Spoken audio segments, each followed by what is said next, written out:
Thank you. How's my audio? Okay, volume. Excellent. Okay.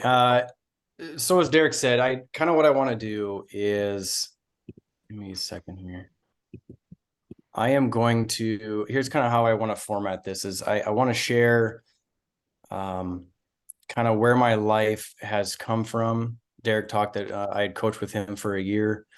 And then I kind of want to share how the three principles has impacted my life and then kind of finish up with what are these things called the three principles and why do they matter? And then I have like 6 books laid out in front of me that I have some sticky notes in that it's some really good things I want to make sure I remember to read that can say things better than I can. But and then if there's any time for questions at the end, I'll be cognizant of time not going over an hour. We'll do that. Otherwise, I still am in the Telegram group. I do monitor that. I just don't tend to respond. Um, so for anybody that doesn't know me, I live in South Dakota. I'm 35. I have 3 kids that are 6, 4, and almost 2. And for a while there, I used the excuse of I work in law enforcement. I work in kind of what I would deem as a stressful area of law enforcement. And I have a wife and I have 3 kids, 6 and under. I have a stressful life. That's kind of what I equated it to. My career makes me anxious, worried, and fearful, and anxiety producing. And so I can remember back from earlier in my life that I've always been somebody who overthinks things. I've always been more on the anxious side, worried about a lot of things, very insecure, and was very fearful of a lot. I could what if the smallest thing until I was blue in the face, and I wouldn't quit for days. And so one of my earlier memories, and I don't have very many significant memories of growing up, but one of them is that I know I played high school sports. I was in basketball. And before the games, I would always have these really anticipatory thoughts. I would kind of make it up to be the biggest thing ever that's going to happen is this game. And I would, what if the entire thing? What if this happens? If I screw up, am I not good enough? What if I play poorly? I would have 1,000 different things go through my mind. And what I found myself doing is having these overactive thoughts all the time, thinking all of them are absolutely true and real, is I would try to drown them out. And so in the locker room, we had a stereo. I would plug in screamo music and I would play it as loud as I possibly can. And I would pace up and down the locker room. It would probably look like I'm getting kind of psyched up for the game, but really I'm just trying to calm down my mind. I'm trying to get it to quiet so I can not feel so anxious. But then what I noticed as of late, and this is like 3 months maybe, is once I got into the game, all that it literally disappeared like it never happened. Those thoughts were gone, the anxious feeling, the worry, all of it disappeared. And it never made sense to me at the time. So fast forward throughout my life, that kind of overactive mind really exacerbated. So I can remember in one of my first career choices in law enforcement that I was, and I haven't told a lot of people this, but I want to be as vulnerable as I can. I remember sitting on the floor before I would go to work, literally in the fetal position, crying because I was so anxious and worried, and I had no idea what the outcome was going to be. I just wanted to know how's work going to go. Am I going to screw up? Am I going to know what I'm doing? Am I going to know what to say? And I would find that this would get really, really bad. And then when I got to work, it all disappeared. And still at the time, couldn't figure out why. But I didn't think about it anymore. It was gone. And then after the shift or after these life events, I would say, wow, what was I so worried about? I think that all the time. And so this kind of exacerbated even more. And I can recall a time where I was at an event, and at a certain point, it hit me like a ton of bricks faster than I could imagine. I was sweaty. I was shaky in the knees. I was lightheaded, super tunnel vision. And I was like, I'm going to pass out. This was my wedding. As soon as we turned around to face the pastor, I couldn't see everybody. I didn't know what they were thinking, what they were looking at. Are they looking at me? What are they thinking? And it hit me like a ton of bricks. It took all I had not to pass out. And I thought, great, here we go. I'm going to be that guy at my wedding. I'm going to pass out. And when we faced each other to repeat the vows again, it disappeared. All that went away like it never existed. So it happened periodically throughout my 20s and early 30s where I would get this full on And the worst it's been is I've had this full on fight or flight bodily reaction where super sweaty, shaky, and like I want nothing more to get up and just run. And as soon as the moment passes, I get out of my head and into my life. It was like it never, ever happened. So I couldn't figure out what was going on, but I wanted nothing more than to desperately find the fix. There had to be a magic bullet, something I didn't know, some information I didn't know, a technique, a tool, a tip, something that I had no idea that if I found it, it would fix my life completely. So I kind of went down this trail of what can I do to get that to go away? And a lot of it was centered around like the anxiety and the worry and the fearful insecurity stuff. Anxiety, worry, fear, insecurity were kind of my big ones. And so I started to find whatever tool and technique I could use. I did some meditation for a while. I did, breathing techniques and box breathing. I did NLP or neuro linguistic programming, trying to visualize things were going to happen that were coming up in my life, trying to reframe it and get these, positive feelings coming through me. And I am at heart a very practical, analytical, logical person. So a lot of feeling stuff comes hard for me. And so it was a lot of work. I tried EFT and tapping. So you're tapping on certain places, repeating mantras. I even tried, which actually kind of worked, and I've done every once in a while, is if I was in an environment where I got super kind of that fight or flight symptoms coming over, I would picture really scary stuff, giant spiders and tigers and a flood and fire and things that actually were physically scary, and it would calm them down a little bit. But the whole time I'm doing these things, I thought I looked at it like there's A, B, and C. So B is the stressful or the event, or I feel the stress. C is what can I do to help that? But there's got to be an A. There's got to be something before the stress hits, the worry, the anxiety, the fear thinking, the insecurity, the what ifs. There's got to be something, because I feel like I'm just trying to Band-Aid. I'm trying to Band-Aid a feeling. And so I thought there's got to be something before it. And so what I found myself doing was avoiding anything I could avoid that might bring that stuff up, that might bring this fight or flight feeling in my body. I was trying to avoid events and situations and people and areas, thinking, okay, that could cause this to happen, so I'm just going to avoid them. And I kind of just sheltered myself, which doesn't really work when you have a wife and 3 kids. My kids have kind of forced me to come out, more. And I wanted nothing more than to just sit in my house and not do anything that's going to bring these things up. And I, at one point, and this is part of what I thank Derek for in our coaching, was that seeing the possibility. And I thought, this is just me. I'm stuck with this. This is the rest of my life. This is the career choice I picked. It makes me super anxious and worried. I got to deal with it. I got out of law enforcement for 3.5 months. All that stuff came with me.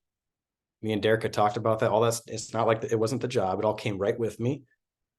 And I'm actually back at my previous career, much happier than the first time around because of what I have learned with the 3 principles now. And so this led to, I went through the financial coach master training process. I went through RPC, or Ramsey Preferred Coach, for a while, drug my feet for months and months and months, finally quit. But what it did for me is introduce me to the coaching world. I had no idea what coaching was. And so I ran across people like Rich Litvin, Steve Chandler, Steve Hardison, Ankush Jain. And then I ran into a guy named Michael Neal, and I'll talk about this book several times, but if I could say read any book in the entire world, and he says the only thing you need to know to change your life forever, it would be this book. I have marked up almost every single page, and I actually finished it a second time last night. But I stumbled on Michael Neal, and for some reason he resonated with me. I don't know if it's the tone of his voice, the way he talked, I don't know. But he talked about this guy named Sid Banks. He wrote a book. He was an enlightened teacher. It sounded very spiritual and kind of woo-y to me. And I thought, I don't know what this is. Mind, consciousness, and thought. It sounds silly. So I ignored it. Spent a lot more time trying to find a fix, couldn't find it.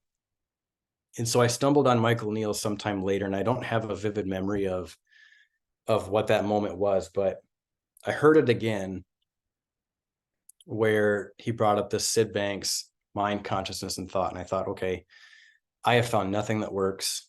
I am semi-miserable. I am stuck in my head most of my life. I'm not in my life. I'm in my head, not experiencing experiences, because if I'm stuck in my head doing something, I'm not experiencing that anyway. Not recalling a lot of things and memories because I was never there in a way, because I was always in here. And I thought, okay, I'm going to give it a go. I'm going to see what this three principles thing is about: mind, consciousness, and thought. So I started to listen to Michael Neal videos, Keith Blevins, Jamie Smart, Ankush Jain, who is a three principles coach. I listened to Lily Sace recently, Mavis Karn, Dr. George Pransky, Elsie Spittle. I mean, I went down a rabbit hole of ingesting as much information as I could. I started reading books. I have probably close to a dozen three principles books that I've read over maybe, I don't know, 8 months to a year is probably stretching it. But I just was like trying to read as much as I could, thinking, here's the fix, here's the fix. And what I found is that all that stuff I tried to do, the NLP, the tapping and the meditation, the breath work, what I had found was it was so much work. I was so focused on trying to do the thing that I was focused on doing the thing instead of what the thing gave me. Years ago, I started journaling because I had trouble sleeping at night. I couldn't sleep because my mind was just running 100 miles an hour. And if I fell asleep, I'd wake up in the middle of the night, and it took me an hour or so to get back to sleep. I started journaling because I heard that would help. So I started journaling, and it did help. But then what I found myself doing is that I made journaling the thing. So rarely did I forget, but if I did, I was laying in bed and I would have to get up out of bed to go journal because I forgot to journal. Well, I can't sleep if I don't journal. So that's what I found with all these tools and techniques I was trying to use, is they became the thing, and I became stressed out about doing the thing. So what I started to notice reading three principles books, listening to videos, Dr. Dicken Bettinger's another big one that I listened to for a long time, and several of his videos over and over, was my life got significantly better, and I could not figure out why. There was nothing I was doing. I wasn't focused on the thoughts I was having. I wasn't focusing on keeping my mind clear. How do I positively think more? How do I get these negative thoughts out? Just by me understanding the three principles, my world got miraculously better. Part of coaching with Derek has been a lot of things surrounding parenting and my kids. My life completely changed when I became a parent. I was one of those people who thought I would never be a parent. I didn't want kids. They made me very uncomfortable. And then when I had my first child, my world was flipped upside down. And so my children are very, it brings out the emotional side of me.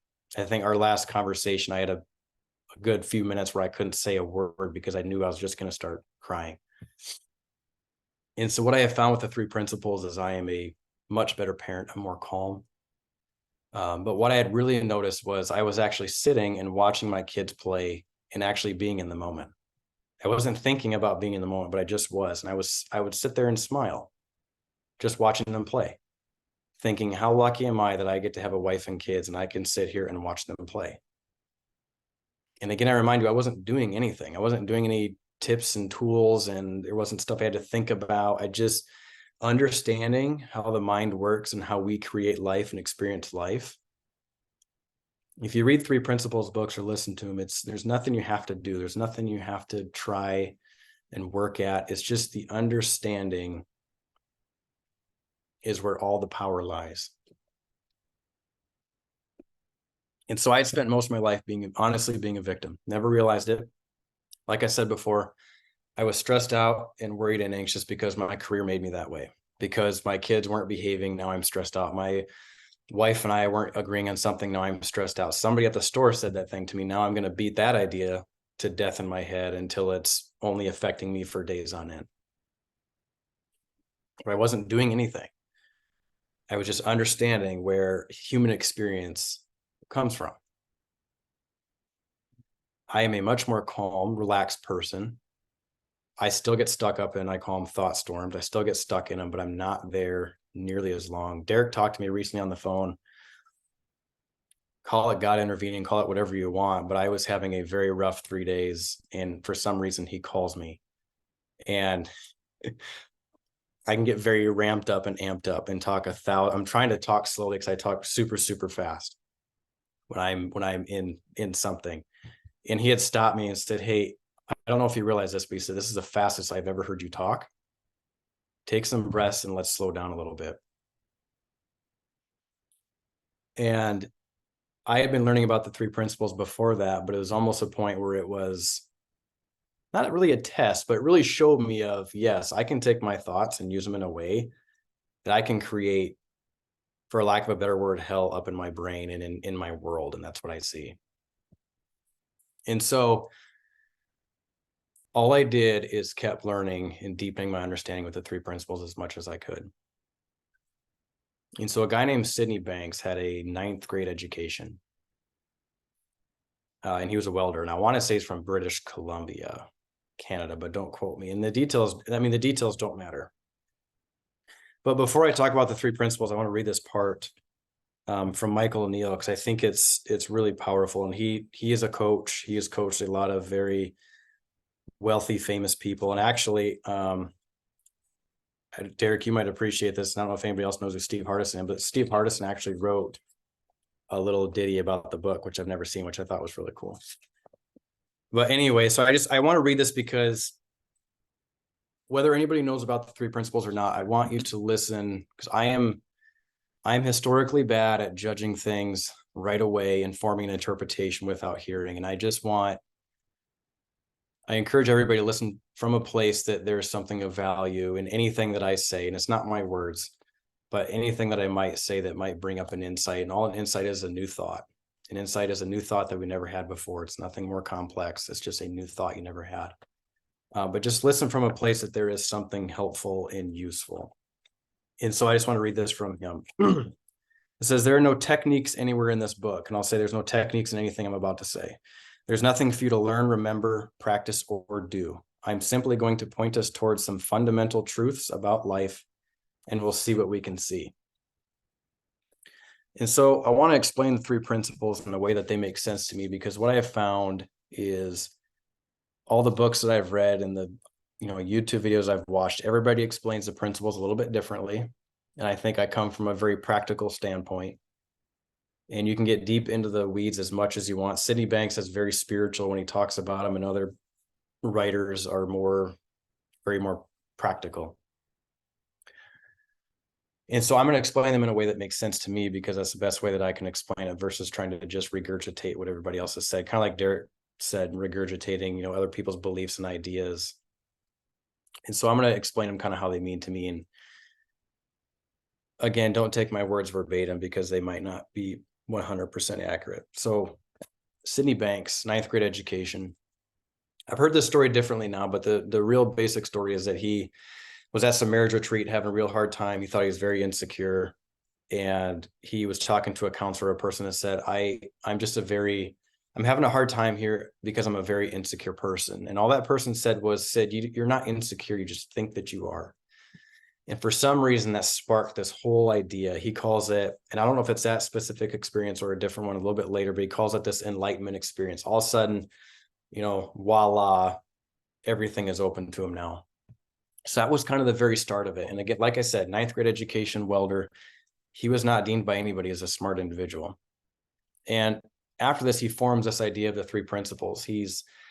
People are flocking to him, coming by boat. He is teaching all kinds of people. There's people that have been teaching this for 30, 40 years who spent time with him.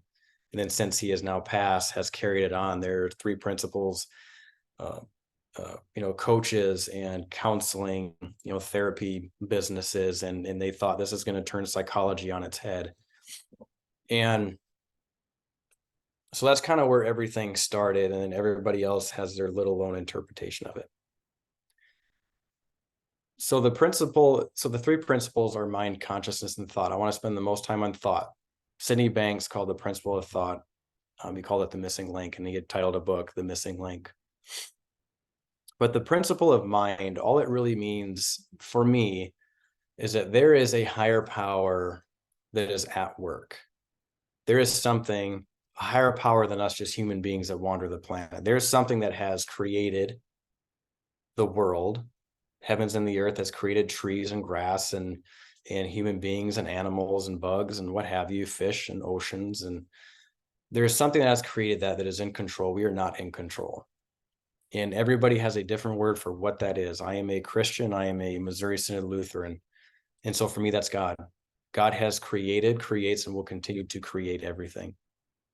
I spent most of my life feeling like a victim. And part of that was I was trying to control everything.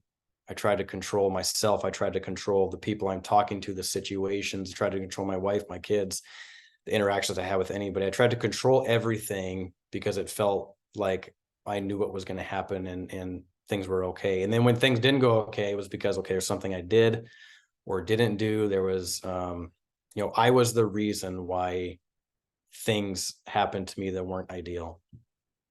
And so once I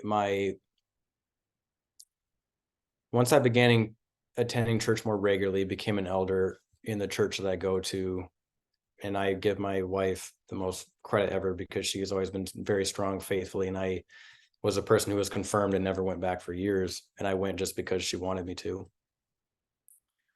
But it took me a long time to realize that I'm not in control. And the principle of mind tells us, or God, that he is in control and we are not. I can really control myself, but I can't control anything else. I can't control the outcomes of anything. I can't control you. I can't control anything. And it's not coming from from a place of victim, like I can't control anything. No, it's actually the other way around, is just understanding that there's a higher power that controls life that I don't have control over. For me, it's been extremely freeing. Like it's like 1,000 pounds taken off my shoulders that, I don't need to go to that event and try to control the whole thing that's going to happen. So I make sure I have a good outcome and it's a good event. And knowing that God has created the world, created us, created me, created you, we are created in his image. We are divinely made. We are made just the way he intended us to be made. And I'm not talking about sin in that, but just from the idea that he has created our minds to work the way that they work, and for us, how the human experience works. And that's been explained through mind, consciousness, and thought in the three principles. So knowing that we have access to infinite wisdom anytime we want it. And I'm not saying that we're all rocket scientists or mathematicians or doctors. Those take some, special skills to learn. We're all wired a little bit differently, but we all have access to this place that is our internal wisdom. Call it common sense, a gut instinct, something that just it feels right. We all have access to that all the time. What happens is it gets clouded by our own thoughts and our thinking. So for example, I'm also a digital evidence examiner. So I do examinations of computers and cell phones and all that kind of stuff as part of my job. And I had a problem I couldn't figure out, and I knew the answer. And the more I analyzed it and dug into it and beat it over the head, I could not figure it out, and it was driving me nuts. So I said, I'm going to go take a walk. I'm going to try to forget about it. I'll come back to it later. And so I got 2 steps out of the building, literally, and it popped in my head. It was there. And I went, oh, duh. I couldn't see it, but now I could see it. What happened is my mind was so clouded with all those thoughts that I had no clarity. I couldn't access that wisdom I already had, that gut instinct I already knew, until I cleared the thoughts out. I think it was Michael Neal used an analogy. If you take dirt and put it in a bottle of water and you shake it up, that's our thoughts. The more we think and analyze, it just shakes up and gets more and more cloudy. Well, how do you get rid of that? You leave it alone and let it rest, and eventually that dirt will fall to the bottom and the water will clear again. So that's what I did. I said, I'm going to forget about it. I was focused on where I was going to walk to, and boom, the answer popped in my mind. And since we were made in God's image, we are not broken. None of us are broken. We don't need major rehabilitation. We don't need anything. Being present in the moment is our default nature. We have to think ourselves out of the present moment. So being present is default. That is how we are wired to be, we're wired to be present and connect with people. And we have to think ourselves out of it. Trust me, I've done it many years. I can come right out real quick. And so that's really, for me, all the principle of mind is. It brought that weight off my shoulders, that I am not in control, that I don't need to control outcomes. Knowing that my experience comes from the inside out, which I will talk about in a minute, has made me understand that I don't need to control everything. I can just understand that the principles are at work, and that's how we were made. And like I said, my life has got significantly better. So that leads into the principle of consciousness. And sometimes I like to think of the word presence or think of awareness. So the principle of consciousness is real simple. All it is that our consciousness is what takes our thoughts and brings them to reality for us. We are all conscious and aware human beings. We are all consciously aware to life, living it through our senses. And everybody every day has moments where we are very conscious, we are present and aware in the moment, so to speak, and we have times where we are not conscious whatsoever. We are, oh, hey, sorry, I'm distracted. I'm thinking about what I got to cook tonight, and I got to get the kids ready. I got to do baths, and oh, I got this thing in 2 weeks, and oh, that person said that to me yesterday. I got to analyze that and think about that and figure out what happened. But we all have these moments where we are very present and we are very aware, and then other moments where we are not aware whatsoever. We're not conscious. And I say that to say it's okay, because nobody can be completely present all the time. And so there is a line in one of these books I have laid out, but it essentially says the quality of your consciousness determines the quality of your experience. And that has been never more apparent than my life. So if you are conscious and aware and present to what is going on, your quality of the experience goes up exponentially. Meaning that if I am present with everybody with doing this, the quality of my experience it's great. This is a great experience. If we're together having dinner and I am distracted and in my thoughts and in my mind the whole time, and I'm not present with you whatsoever, I'm probably going to walk away going, it's okay. Food was all right. And we kind of talked about a couple of things, but man, I got so much going on. I'm so busy that I couldn't focus on what we were doing. And so the quality of my experience goes way down. And so part of me thinks that you really can't go wrong being in the present moment. And I sent this to Derek a while ago. You might remember this, but this is the background on my phone now. I got this out of Mavis Karn's book, but it says, as you walk and eat and travel, be where you are. Otherwise, you will miss most of your life. And that's very, very true with my life to this point. That's why I have experienced all kinds of things, and I can't, for the life of me, remember them very well. Part of my document, if anybody knows Steve Hardison, is that I am always present and always creating in the moment, because I can only be where my feet are. I can't be anywhere else than where my feet are put right here. I can't be 10 seconds ago. I can't be 2 days from now. Only place I can be is right here. So we are all conscious and aware human beings. Our consciousness brings our thoughts to life, and that's how we experience life.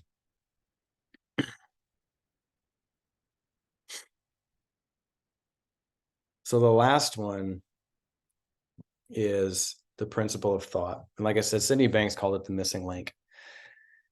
And so thought a lot of times in Three Principles books is looked at as thought with a capital T or in all caps, and thought with a little t. Thought with a big T is that we were given the ability to have thought or to think. And again, by God's grace, we were given the ability to think and our thinking formulates our experience. Thought with a little t is the personal think we have going on in our mind. So thought is neutral. It's not good or bad.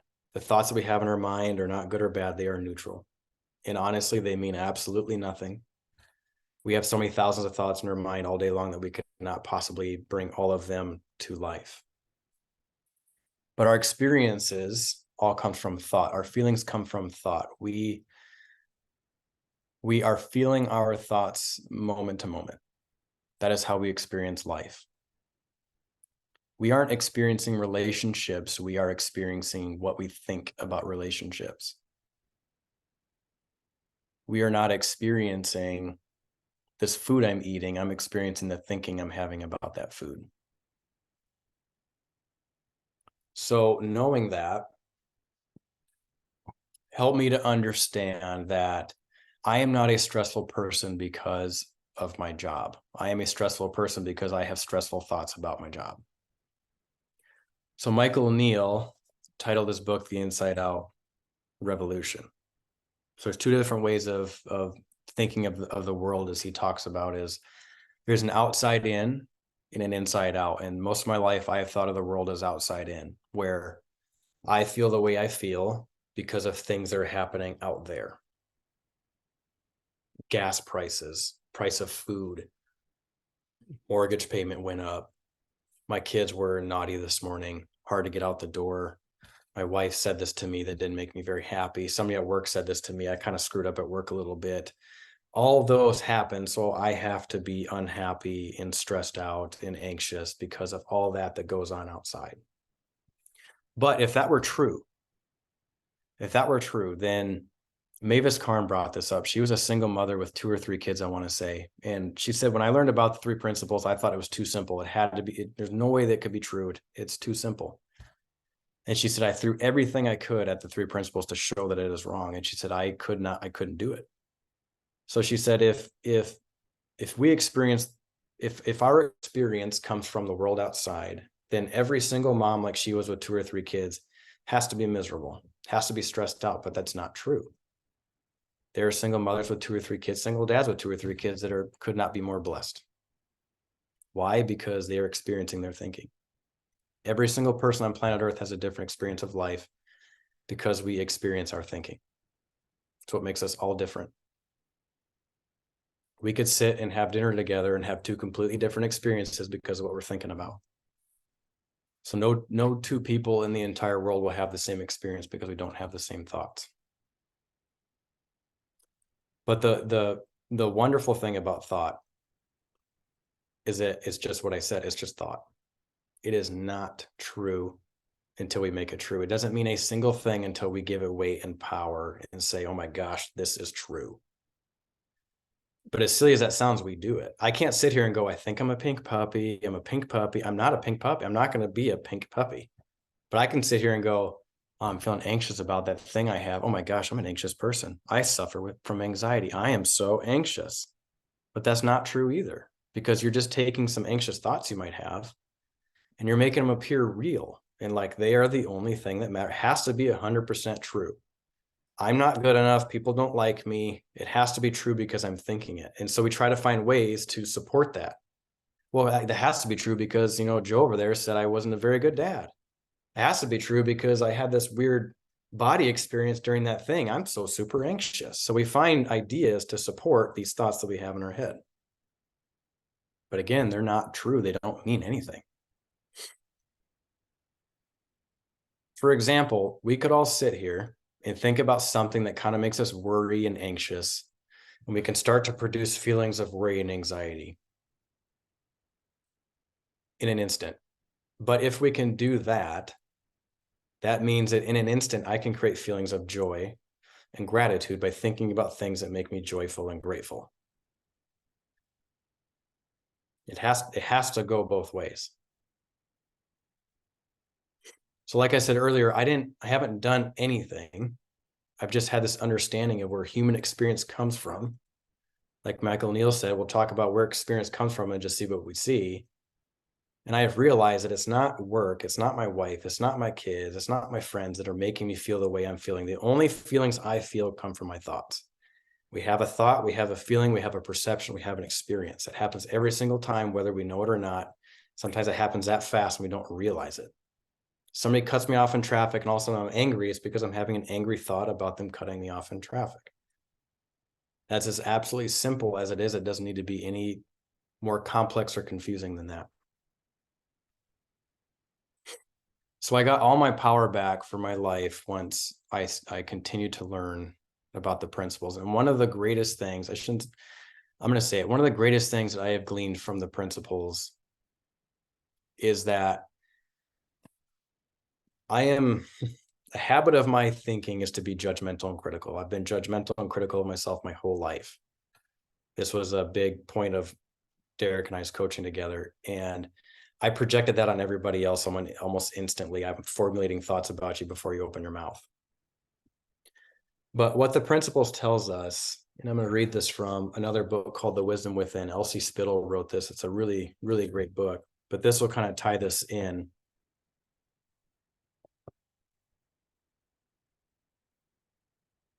She says, true forgiveness comes from the wisdom of seeing that whatever anyone has done to us was the best that person could do at that time, given what their thinking was like, given what looked real to them and what seemed threatening to them, because everyone is innately healthy. They will not intentionally do anything to hurt us unless they are themselves feeling attacked or misunderstood.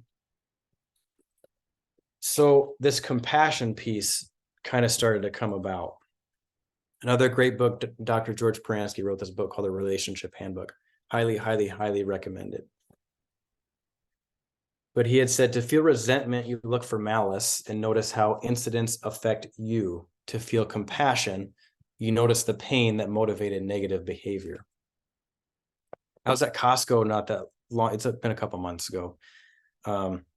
Busy day. Somebody was checking out my items and I'm waiting to pay, and I was going to create small talk. And I said, man, busy day, isn't it? And the guy looks at me and says, yeah, I really don't want to talk about it. Conversation done.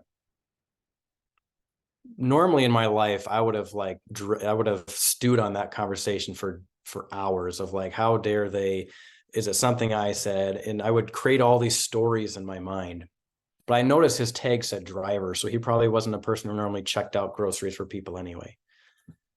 And so after learning about compassion, I understood that, well, he's dealing with stuff that I don't know. Maybe he's in a low mood right now. And I'm thinking about him, not thinking about me. I'm not thinking about how that affected myself. I'm thinking about where's he coming from. And that gives me compassion for that person. Maybe my wife says something to me, you know what, maybe she's feeling stressed right now. Maybe things at work are hard. I can look at it as an attack on me, or I can have that compassion for her and say, hey, she's doing the best she can with the thinking she has, with what she knows how to react and how the situation looks to her. And that's how she reacted. Now it doesn't have to be, I don't have to take that personal.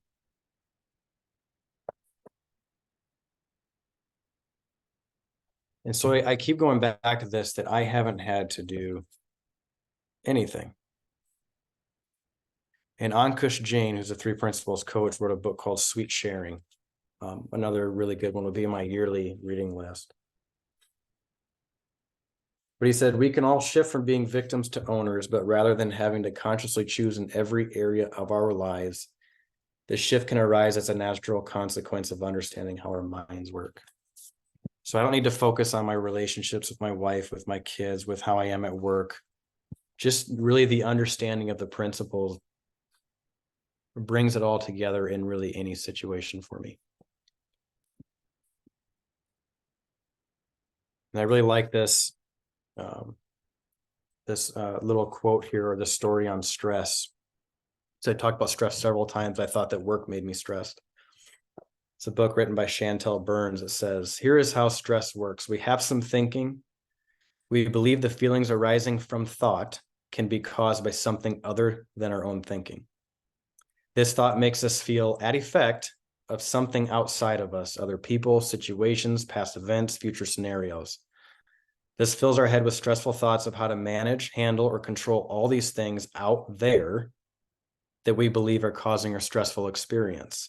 The result is a congested, speedy, or anxious state of mind. And that's what I had been doing for so long, was out there makes me stressed, which in turn, nothing out there outside of ourselves can make us feel anything. It is only the thoughts that we're having, the thoughts that we give weight to. And it's not about, well, how do I have less stressful thoughts? That's not the point. The point is not the context or the content of our thinking. The point is that we think. That is it. The content doesn't matter. It's that we are able to think. And we are only ever one thought away from coming right out of where we were. So I have a couple more things I want to read. I know Derek said, I thought you guys were talking about a lot of feelings right now. I want to tie that in real quick. So in the relationship handbook, Dr. George Pransky says, moods are a navigational system, and our moods are brought on by our feelings. So the specific feeling state we are in at any given moment tells us the quality of our thinking in that specific moment. So when I read that, I really started to look at, okay, I didn't like being, having stressful feelings and anxious feelings and worry feelings, but what they are is they are a barometer. They are a way of telling us, and this is how we were made, they're a way of telling us the quality of our thinking in the moment. So if I'm in a low mood, if I'm feeling stressful and anxious and resentful, I know, okay, I'm in a low mood. I'm having these, negative thoughts. I don't need to trust myself right now. I don't need to make major life decisions. And you know what? I will come out of it. I'm not stuck here forever. It doesn't mean I'm an anxious person. Doesn't mean I am a fearful person. It just means I'm having these thoughts for a little while. They will be done and I will come out. But how our mind is working is it's saying, hey, alarm, you're feeling stressed, you're feeling anxious. Hey, so you are aware you need to slow down, get out of your head, back into your life. So we can look at all these feelings as really positive feelings because they are kind of an internal alarm system, which I never understood. But if I'm feeling anxious, and that tells me, okay, I'm having some anxious thoughts.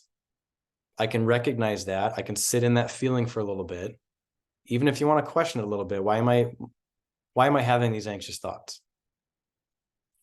But it doesn't need to be a super negative, like I never want to feel anxious again. I never want to feel worried or fearful or insecure. They happen. But it's our mind's way of giving you an alarm system that, hey, you just need to be conscious of this. Slow down. You're ramped up. Get out of here. Get into your life. Like I said before, being present is our default. We have to think our way out of it. Fantastic little read, Mavis Karn. She's been teaching the 3 principles for 40 years. She's actually lives like 5 hours from me. But Michael Neal speaks very highly of her. She wrote a book called It's That Simple, A User's Manual for Human Beings. And as we talk about thought, I want to read this short story about buses. It's a story about buses. And I read this and I thought this was really quite profound. So she says, I was brought up, and this is a story. It's not real, but here's a story that she tells. I was brought up in a family that for as far back as I can remember shared the belief that any time a bus came by, we had to get on it and ride it to wherever it was going. We didn't know that we believed that. It was simply a way of life to us that we never questioned. I, along with the rest of the family, spent most of my waking hours on buses, spent most of my money on bus fares, and found myself frequently lost and wandering around places I didn't want to be and wondering why I was always so tired and joyless and confused. One morning, as I was standing at the bus stop ready for another long day of bus rides ahead, a man I'd never seen before said to me, "Excuse me, but why are you always riding the buses?" Well, I said somewhat defensively, everyone knows that's what buses are for, to ride. My whole family has always ridden them all day long, sometimes even all night long. He looked at me as though I was the one who was strange. That's not what buses are for, he said. They are for getting you where you want to go. Haven't you noticed that everyone doesn't always ride every bus? The man was beginning to annoy me with his peculiar ideas, so I ignored him and climbed on the very next bus that came along. One day, while I was feeling particularly tired, frustrated, and a little bit hopeless about my life, I looked out the bus window and saw people walking, sitting, laughing, talking, and just simply enjoying themselves. I very much wanted to feel what they seemed to be feeling. I decided to see what would happen if I just once let the bus go by without getting on it.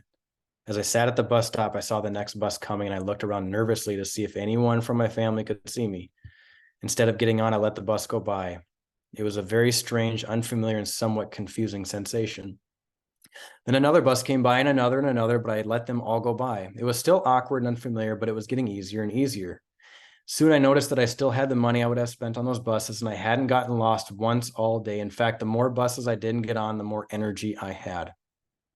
Then along came a bus that was on its way to where I wanted to go, so I jumped on. I got off at my destination and all of a sudden I knew that the stranger at the bus stop had been right. Buses are just there to help me get where I want to go. I don't have to ride the ones that will get me lost or take me to places I don't want to be. There was nothing wrong with me or even with the buses. I had just believed something that turned out to be untrue. That's our thoughts. We can get on every single thought that comes our way and ride it till no end and be miserable. I did that for a long time. Or we can choose what buses we get on. We can choose what thoughts we put weight on, which ones that we determine are true, which ones we make true. And those can be the ones of joy, gratefulness, excitement, happiness, you name it. It doesn't have to be the ones that are, I'm gonna ride this bus of anxiety until the thing crashes. So I want to end with this conclusion to kind of bring the three principles together.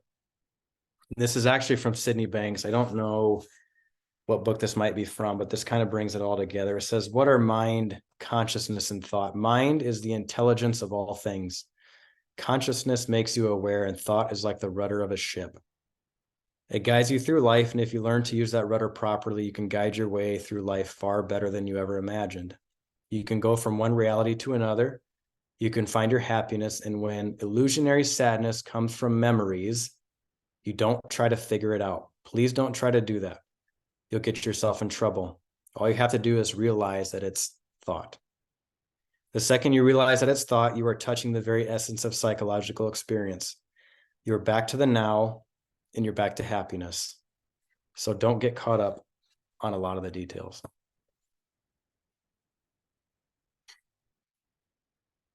The three principles have been one of the most profound things that I have come across. And I think they're very well in line with me being a Christian and part of the Missouri Synod Lutheran Church. And I also think back to like Steve Hardison in The Art of Being, is that when we're not present and when we're not in our life, life is not fun.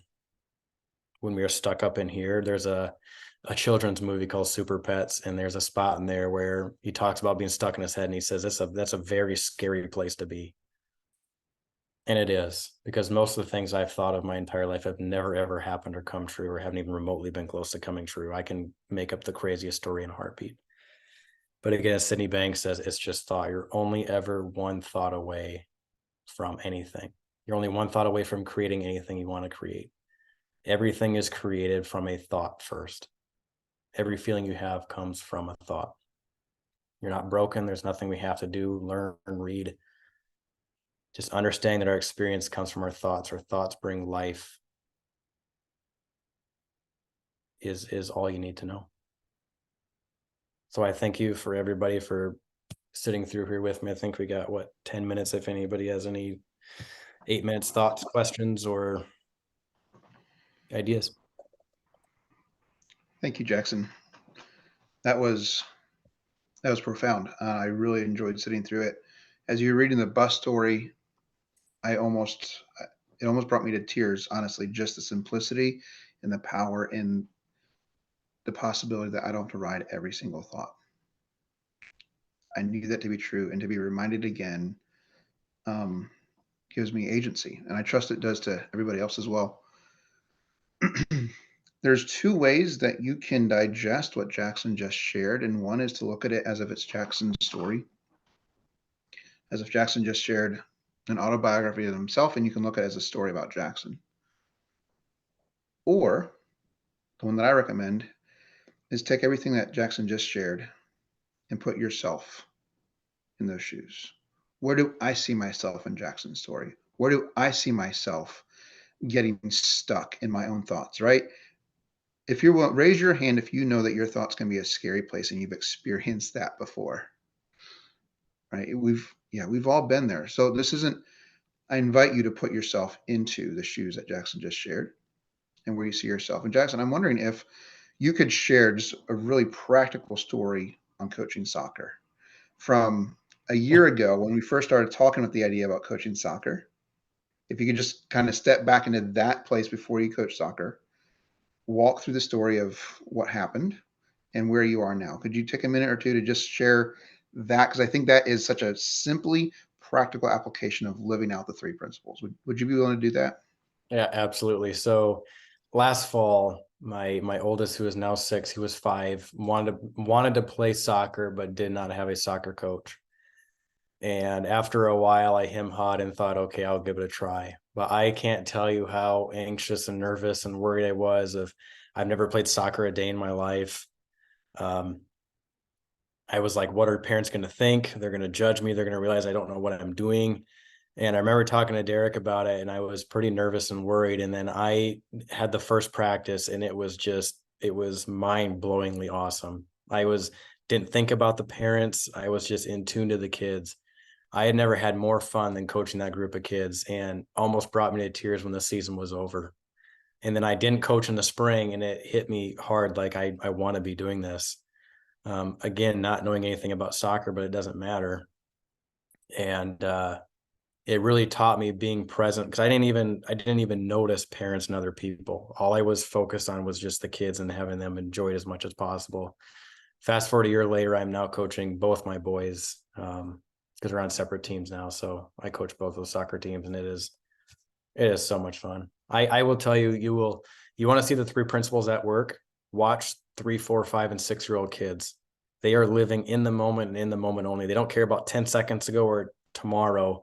My two boys will be having the time of their lives, fighting each other 10 seconds later, and 10 seconds later laughing, and let's go play some more.